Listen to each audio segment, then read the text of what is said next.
Update, Bageshwar उपचुनाव का नतीजा घोषित हो गया है। बसंत कुमार जो कि कांग्रेस से थे वो हार गए हैं पार्वती दास से। पार्वती दास ने जो भारी जीत है वो दर्ज कर ली। एक बार फिर से इतिहास रच दिया। जो पिछले 20 सालों से सीट बीजेपी के खाते में थी, इस बार भी ये सीट बीजेपी के खाते में ही गई। इस वक्त की बड़ी अपडेट आप तक पहुंचा रहे हैं, जो आपको बता दें कि पार्वती दास ने ये जीत दर्ज कर ली। आखिरी राउंड की जो मतगणना थी उसमें भी आगे अपनी बढ़त बनाई हुई है। तो वही बताते चले, पार्वती दास जीत गई है बागेश्वर का ये उपचुनाव, और बसंत कुमार जो कि कांग्रेस से थे वो हार चुके हैं ये चुनाव। तो ये बड़ी अपडेट आप तक पहुंचा रहे हैं कि जो ये सीट थी बागेश्वर की काफी महत्वपूर्ण थी और काफी लंबे समय से ये सीट बीजेपी के पास ही थी, और जो इतिहास है वो अभी भी बरकरार रहा है। 2007 के पास से ये सीट अभी भी बीजेपी के खाते में गई है और पार्वती दास ने यह जीत हासिल कर ली। साथ ही बीजेपी की तरफ से जो भरोसा जताया गया था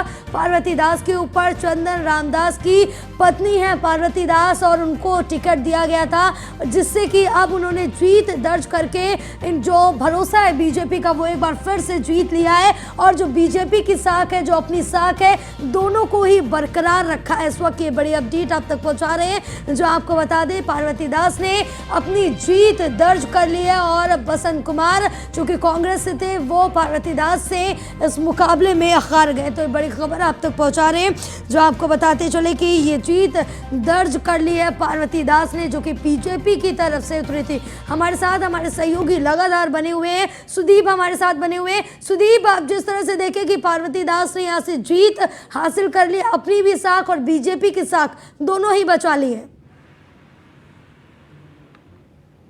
जी बिल्कुल, देखिए ये रिजर्व सीट है बागेश्वर की। देश आज़ाद होने के बाद से सीट लगातार रिजर्व ही है और 4 बार यहाँ से चंदन रामदास जीते हैं। 5वां मौका उनकी पत्नी को आज मिल गया है।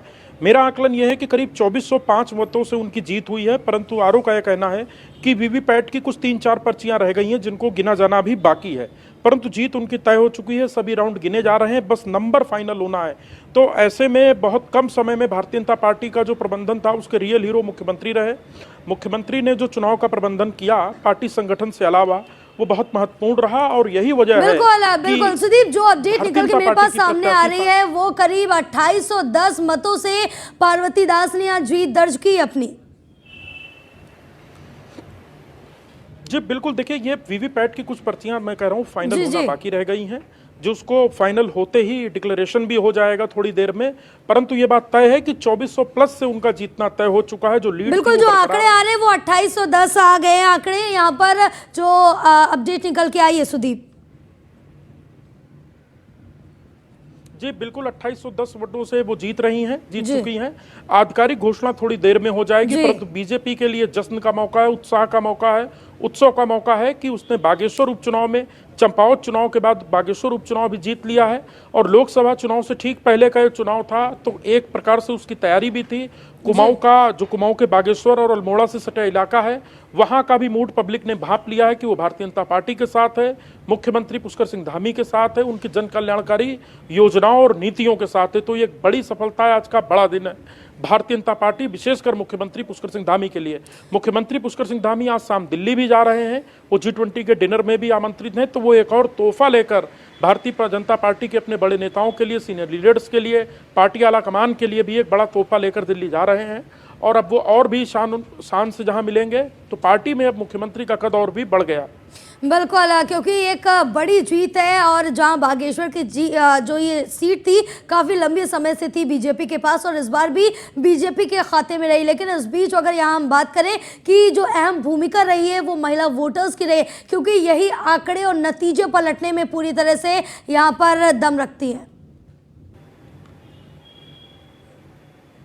जी बिल्कुल, ये प्रबंधन ही से हम कहेंगे कि जब कांग्रेस ने ऐसे प्रत्याशी को लाए जो बसंत कुमार हैं, आम आदमी पार्टी से उन्हें बड़े वोट मिले, 16,000 वोट, जबकि आम आदमी पार्टी का विशेषकर पहाड़ में इतना प्रभाव नहीं था। तो कांग्रेस को ऐसा लगा कि यदि बसंत कुमार आते हैं तो 16,000 आम आदमी पार्टी का वोट प्लस कांग्रेस का 10,000 का वोट जो बीते चुनाव में रहा है और लगभग इतना वोट मिलता भी रहा है कांग्रेस को, तो ये एक जीत का विनिंग फार्मूला हो सकता है।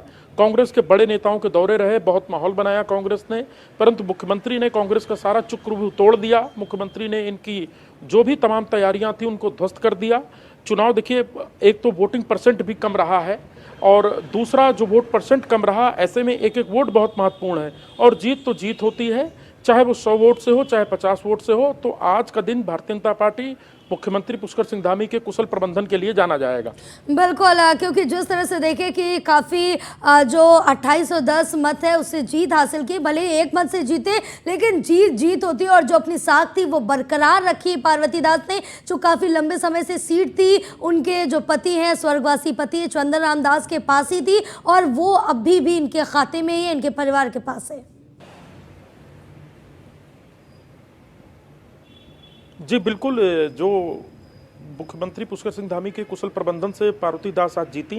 चंदन राम दास उनके पति लगातार विधायक बिल्कुल रहे। सुदीप, आपके पास आएंगे वापस, लेकिन इस बीच सीधे आपको सुनाएंगे उत्तराखंड के मुख्यमंत्री पुष्कर सिंह धामी का क्या कुछ कहना है, सुने आप भी। प्रधानमंत्री आदरणीय मोदी जी की जो नीतियां आज देश के अंदर चल रही हैं, उत्तराखंड के अंदर जो अनेकों काम चल रहे हैं, उन पर उन्होंने अपना समर्थन दिया, अपना आशीर्वाद दिया है। हम आश्वस्त करते हैं कि हर प्रकार से हम उनकी अपेक्षाओं पर खरे उतरेंगे। धन्यवाद। बिल्कुल, इस वक्त की बड़ी अपडेट आप तक पहुंचा रहे थे, क्योंकि अब बागेश्वर में बीजेपी ने बड़ी जीत दर्ज की। फिलहाल इस बुलेटिन में बस इतना ही। आप देखते रहिए न्यूज़ 1 इंडिया। नमस्कार।